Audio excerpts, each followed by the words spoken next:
my fellow Christian fiction lovers, welcome to another video. Today we're going to be talking about all the books that might make you cry like a little baby.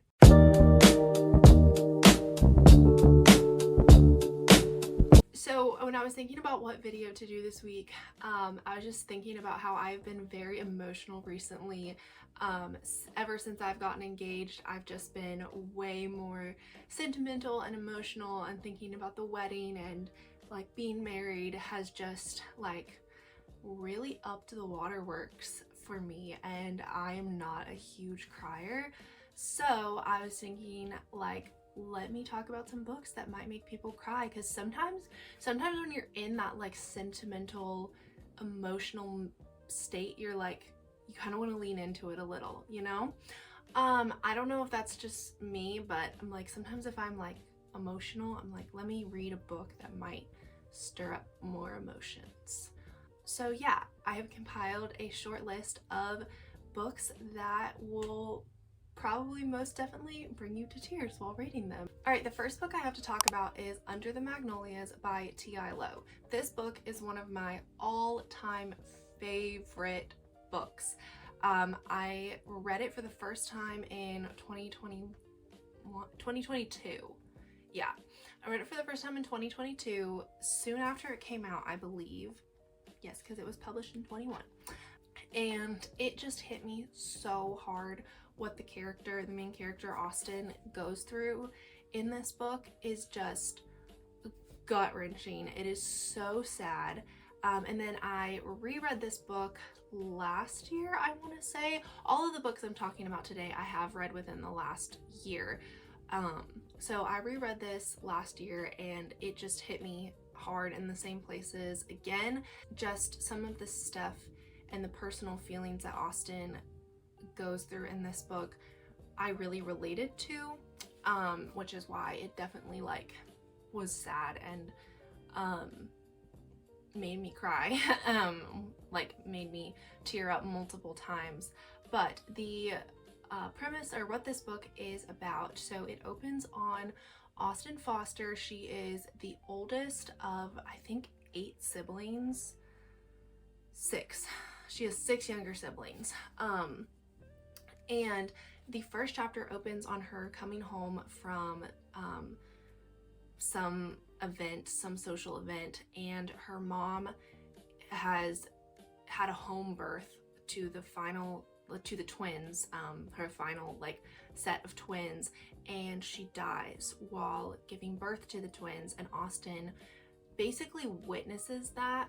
And then from that point onward, Austin takes on this mantle of big sister / mom to her 6 younger siblings, because their father basically kind of just goes absent-minded after that, and he has a lot of ups and downs of like, sometimes he'll be super energized and ecstatic and just like, let's do all of these things around the farm, because they live on a tobacco farm in South Carolina.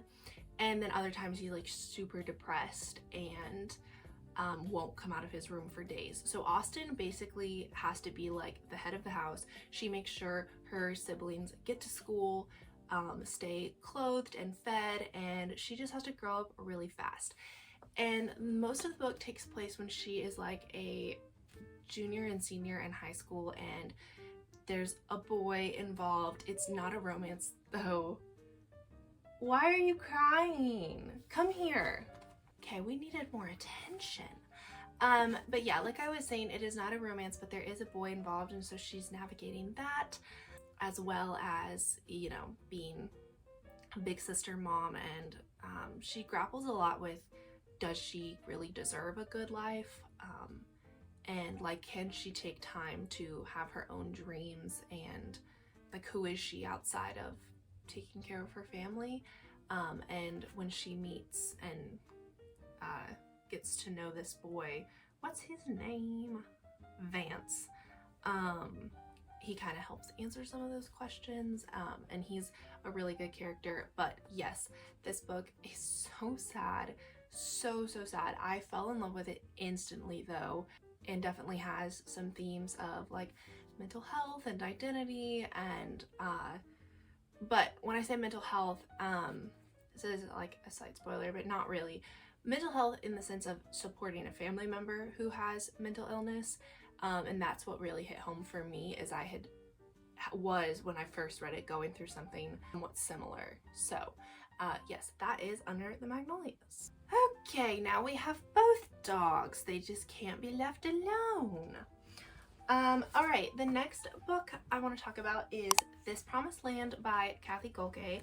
I read this book just a few months ago now, and it is super, super sweet. So we are following Jenny Pickering Boyden, she's like in her 60s when this book starts. And she is about to set sail. She is about to go over to Europe and reconnect with her mother's ancestors, and she's very into gardening and like, yeah, what's that called? I guess, yeah, she wants to go back to like the state that her mother's family was originally from and like garden in the gardens there, and it's like a huge deal. She's waited her whole life to do it pretty much. But she does not get to go right away because she receives a letter stating that her brother just died, and he had been lying to her for her entire adult life that the land that they had grown up on was actually supposed to be split between the two of them. So she now owns the entire land of the family that basically kicked her out when she was 16, the family that she has not seen in decades upon decades, and she has to go back and clear up all these legal battles. And while she is there, she ends up reconnecting with her two nephews and their children. Well, one of the nephews has children, the other does not. But just reconnecting with them, and she gets there and she's determined. She's like, I'm gonna just do what I can to get out of this, and not create any relationships here. But the idea, okay, bye buddy. The idea of family, kind of starts to worm its way into her heart, and that is all I will say about that. This one was so heartfelt, so endearing, but just Jenny's personal struggles and her like revelations as she gets to know some of the characters about like life with her husband, because he has passed away at this point, and just the life that she lived after she left her estranged family, her estranged immediate family, is so sad. It's heartbreaking. And I teared up a lot because I appreciated that this book did not just wrap itself up in a neat little bow. There were so many times when it could have just been like, and they all lived happily ever after and yada yada yada. But yeah, basically Cathy Gohlke did not take the cop-out resolution, and she fought the good fight till the end with this one, and I appreciated it so much. Yeah, so loved this book. It was so good. All right, then we have The Edge of Belonging by Amanda Cox. Talk about sad. Talk about heart-wrenching. Oh, this book. I can't stop thinking about this book. I think about it literally all the time. This book is what made me fall in love with Amanda Cox's writing. I've read another book by her and was equally as obsessed with it, but this one takes the cake. Okay, let me tell you what it's about. So we are following two perspectives. The first is Harvey James, who is a homeless recluse, and one night he finds an abandoned infant who on the side of the road, and he is determined that he's going to take care of her and give her a chance to live and survive because she had been left for dead.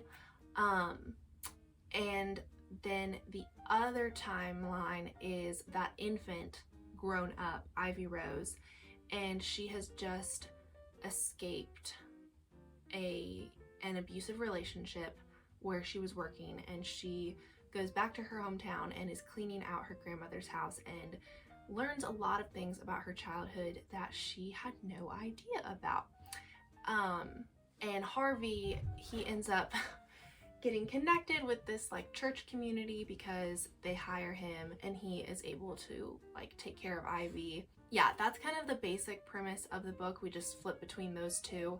And there's a lot of secrets that have to get revealed, but it does a really, well, Amanda Cox does a really good job of like, obviously certain events have to happen based on what certain events have to happen in Harvey's timeline based on what we know about Ivy as an adult, but she does a really good job of not just like giving it away like right away. It unfolds very well, and it's just very well thought out and planned, and the reveals, even though you literally know they're coming, are still so just like, oh, like stab you in the heart. They get you. It's like, I knew this had to happen in some form or fashion, but it still got me for sure. And Harvey's character growth is just, it's so amazing. It's so good. I loved all the characters in this book. The grandmother character, what's her name?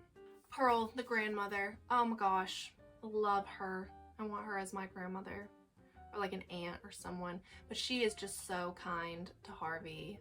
So that is The Edge of Belonging by Amanda Cox. All right, and then finally we have Facing the Dawn by Cynthia Ruchti. I finished this book last night. And I knew as soon as I finished it, I was already planning on doing this video, but I knew as soon as I finished it that I had to include it, because this book, like, I cried literal tears reading this. Most of the time when I say like, oh, that book made me cry, what I mean is like, it got me in my feels and I teared up, but I didn't actually like shed a tear, you know? This book, I shed a tear. I shed more than one tear. Holy cow. This book was a trip. I literally, so many times while I was reading it, I like texted my fiance or I called him and I was like, you're not gonna believe what just happened in this book. Like, the main character, Mara, cannot catch a break for however many pages long this is. For 310 pages, Mara cannot catch a break. Like, what in the world? So basically, Mara is a mom of 3. All of her kids are like between the ages of 12 and 19. And her husband works in Africa digging wells for villages that don't have a source of clean water. So he's been gone for like 3 years doing that. So yeah, every time they call, Mara's like, yeah, everything is fine here, like the family's doing great, when in fact the family is not doing great. They're basically falling apart. Like, it's not a great time. And Mara is like getting bitter, and she's like has resentment towards her husband because she's like, I really need help, but also she's not asking for help. So then her husband dies, and it is deeply, deeply sad. And I'm not going to say anything else that happens beyond that, because it's just a series of really bad events in her life that compound on each other. And this book is basically a portrayal of what grief can look like. A lot of people kind of throw around the phrase like, oh, grief is cyclical, grief is a journey, like grief is like one person's grief doesn't look like another's. Or I think mostly what I'm trying to get at is a lot of people will say like grief is a cycle, it's not just a like straight path. And this book captures that. It really, really captures that. Like, Mara she would be doing pretty well one chapter, and then something would happen. There was one event in particular where something happened and she like went into like a catatonic state because she was so triggered. And I was like, that's well done. That is a well done story right there, because it felt so believable. And so like, yeah, it's not just her husband died, she's grieving, she's having a really hard time, and then oh, she's doing well, and it's been years and she's great. Like, I just really appreciated how seriously this book took grief and portrayed it well. It made me think a lot about how, and I was talking to my fiance about this the other day, of how, like, I, praise the Lord, have not had to grieve anyone super close in my life, ever, thankfully. And I mean, I'm still young. It's going to happen one day, I know. Like, I'm not naive to that, but this book made me think about, like, how will I react when something happens? Now, I pray to God my future husband does not die. Like, that would be horrible. But it just made me think a lot about that. And I think that's a mark of a really well done book, is if you can take in the character's story and their life, and then also think, like, how would I react? Like, what would I do? You know, I don't know if that makes sense, but to me, if it can give me like a perspective shift or perspective change, or just make me consider a new perspective, like, I think that's a well done story. All right, those are the 4 books that will make you cry if you want to cry. These books, guarantee it. If they don't, get a refund on them, because that's my guarantee to you. I won't give you the refund, but someone should.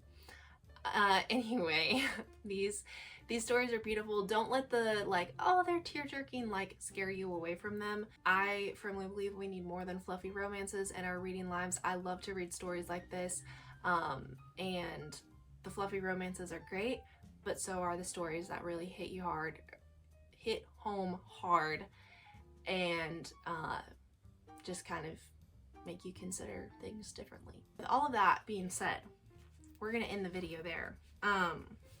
Let me know if you've read any of these. If you want to read any of them now, you should, because they're amazing, amazing books. But yeah, thank you so much for watching this video. If you liked it, go ahead and give it a like, and if you want to see more content like this, go ahead and subscribe, and I will see you in a video very soon. Bye!